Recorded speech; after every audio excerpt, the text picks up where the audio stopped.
Thank you, Mr. Speaker. So I rise in support of Senate Bill 1. First, I want to recognize my colleague and chairman, Tom Young, on the work that he did over the last two General Assemblies in regards to this bill, the way he conducted the hearings and tried to keep decorum on a difficult topic. I and my colleague, Steve Demetrio, carried the House's version last General Assembly in House Bill 151. So I'm intimately aware of what this bill does. One of my colleagues earlier said, why are we afraid of the truth? Well, I'm not afraid of the truth, but about 90% of what I heard from my Democrat colleagues was untruthful as it relates to this bill. And I'll go through in minute detail.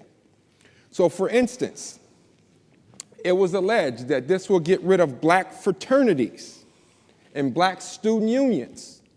Well, that means you didn't read the bill, because in line 772, it says nothing in this section prohibits a state institution of higher education from complying with any state or federal law to provide disability services or to permit student organizations, including fraternities and sororities. It's right there in the text. Again, individual said that this was going to whitewash history and our ancestry, right, and our past. It was going to suppress free speech in the classroom. We were going to dictate what subjects we couldn't talk about. I would simply say, look at line 768, where it literally says nothing in this section prohibits faculty or students from classroom instruction, discussion, or debate, as long as the faculty member allows the student to express intellectual diversity. Those are the facts of what's written in the text. Students should learn, how government works, but they should also learn what government is not permitted to do. And, Representative Thomas, I got a lot of respect for you. I appreciate you pointing out the fact that I wasn't in my seat because I took a bathroom break during a 3-hour session, but many of your seats were empty while we were talking. So I appreciate you trying to throw that jab, but it's fine, right?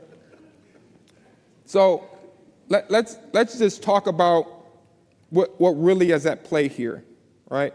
We talked about some of our members' past, and many individuals, we talk about implicit biases, right? And some members believe in them, some don't. There's an implicit bias towards me. I'm the first black Republican on this side of the chamber in 50 years. When people look at me, they say, obviously that light-skinned guy in suits cannot appreciate what black people have gone through. But that means you don't know anything about me. You see, because I was raised in poverty in the inner city. My dad died of cancer. My dad's from Tunica, Mississippi. He was born in 1915 in Tunica, Mississippi, in the Jim Crow South, in a sharecropping family, and moved up here to Ohio to get a better life. Many people don't realize that he was 68 when I was born, 74 when he died. I was raised by a single mother, white and Native American, raising 3 black kids. Half of my family I've never met except for on one occasion. I went to go and see my grandfather on his deathbed, and they wouldn't let us see him. And by the time I got home, my aunt called and verbatim said, your grandfather said if those N-words ever step on my porch again, I'll shoot them dead. That was my grandfather, a full-blooded Native American who was racist.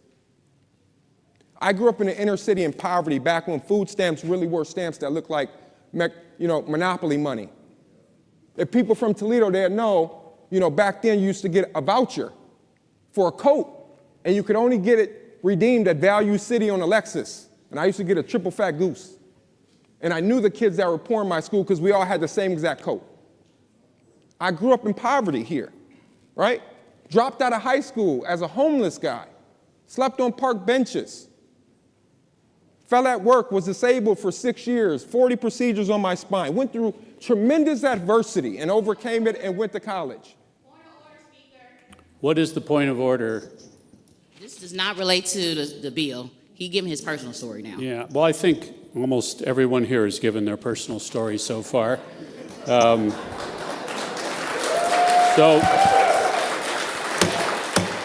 House will come to order.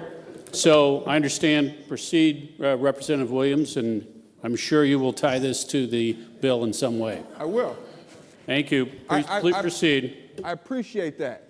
I mean, I just sat through 2 hours of talking about how students and Ohioans' voices weren't heard, but mine was attempted to be silenced. I'm telling you my story because you can't accuse me of not understanding black issues.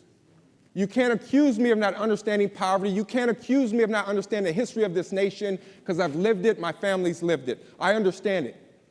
I see the issues that we have in our country. We just see different paths to solutions. That's it. I'm telling you how I was raised so you can understand how I view diversity, equity, inclusion. Because to me, DEI is insulting to me. I overcame tremendous adversity to become a lawyer and a professor and a state representative, the first black Republican in 50 years, the first majority whip in this chamber ever, regardless of party affiliation. First one ever, regardless of chamber or party affiliation.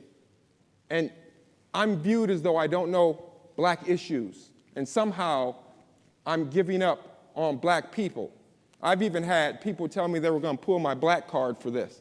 Well, come and take it. I wish you would. Diversity, equity, inclusion by mandate is insulting to me, and I'll explain it in detail. Diversity first. There's a great benefit to diversity. I believe that there's a benefit to having a diverse student body, a diverse boardroom, a diverse chamber, including the Republican caucus. I believe in diversity. But part of the government mandating diversity is it causes harm.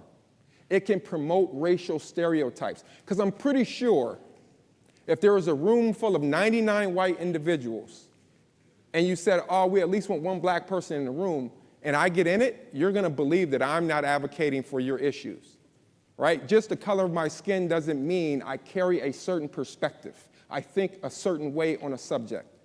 You shouldn't just judge me by the color of my skin. Diversity can be beneficial. Forced diversity by government is prohibited. It's unlawful.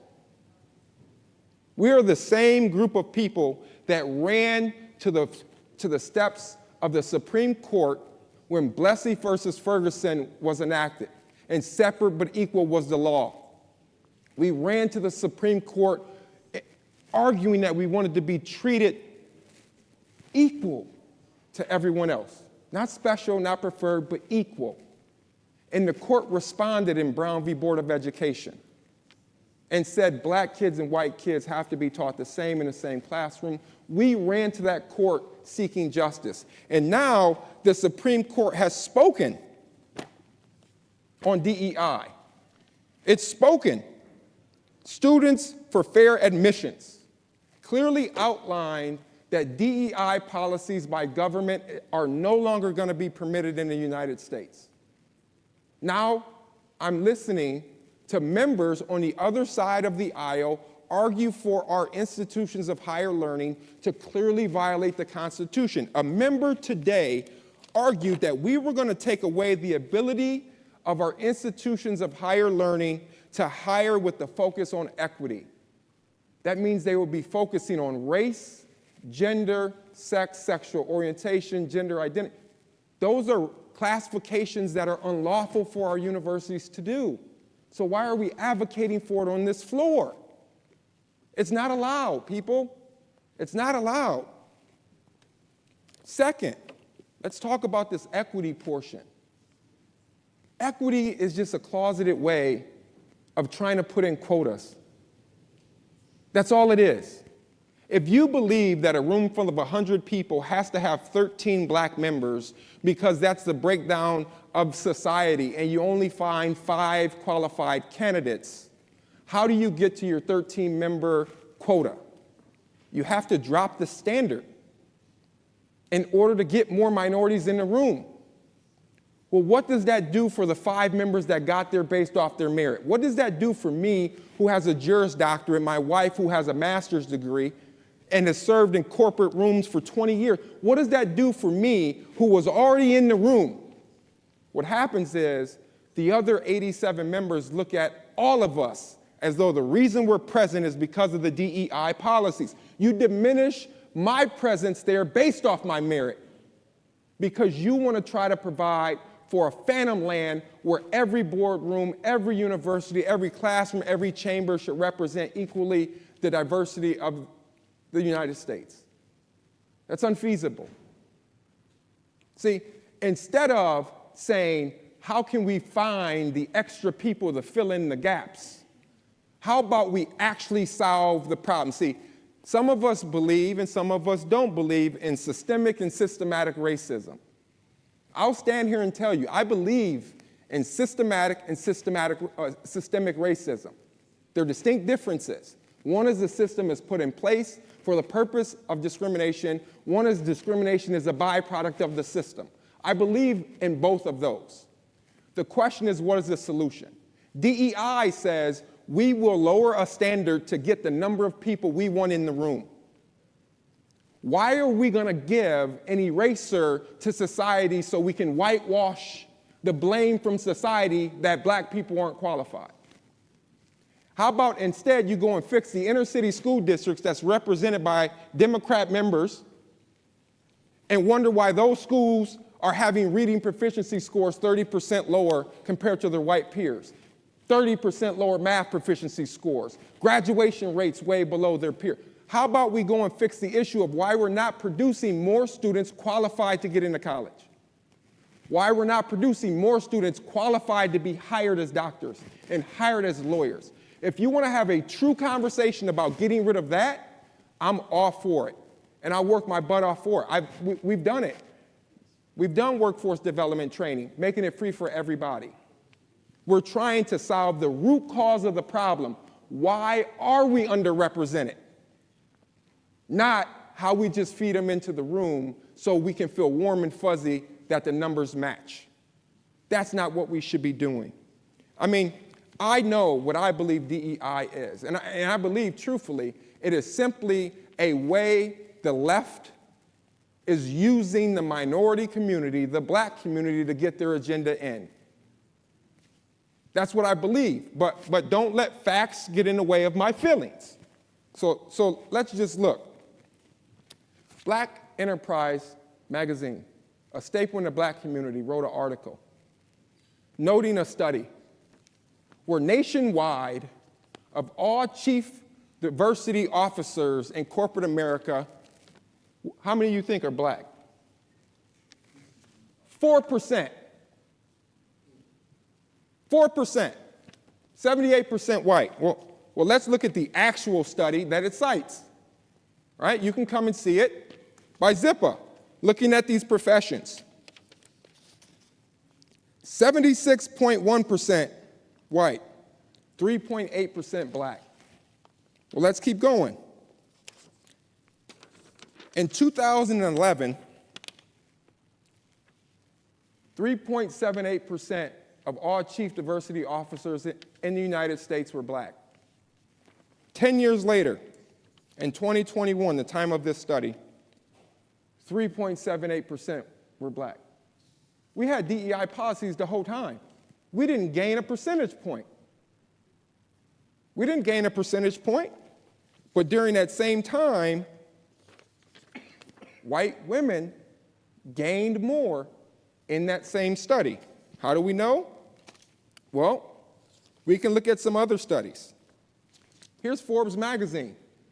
Who actually, this is what the title is, who benefits from diversity and inclusion efforts? Well, let's see. It's cited, according to another McKinsey study, white women hold nearly 19% of all C-suite positions, while racial and ethnic minority women hold only 4%. Overall, white women have benefited disproportionately from corporate DEI policies. Don't let facts get in the way of your feelings. Let's look at Crimson, Harvard University. When we were studying diversity, equity, and inclusion in administration and the admissions process at universities, they went and asked white students whether or not they supported DEI. Overwhelmingly, they said yes. But let's see why. White students at elite universities tend to view affirmative action favorably. most often because they believe diversity benefits them personally, according to the study published in the Harvard Graduate School of Education by Professor Natasha Warrico. Warrico interviewed almost 100 white students at Harvard, Brown, and Oxford. It was sometimes problematic because they saw affirmative action as something to benefit themselves, the white students, rather than a policy that was about justice or racial equality or access. Her research also demonstrated that white students typically believe they want admission to their respective schools based on merit alone.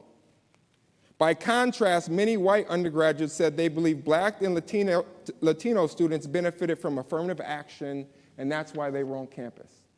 See, all that did was reinforce racial stereotypes. Representative, we're at the 15-minute limit. If you could please conclude your remarks. Thank you. Thank you, Mr. Speaker.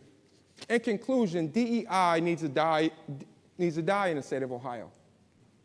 We need to go to the root cause of the problem and figure out why we are unrepresented and produce more qualified candidates. And that's what this bill does. It removes DEI and makes sure our students are able to voice their true opinions on college campuses. I implore my colleagues to vote yes in support of Senate Bill 1.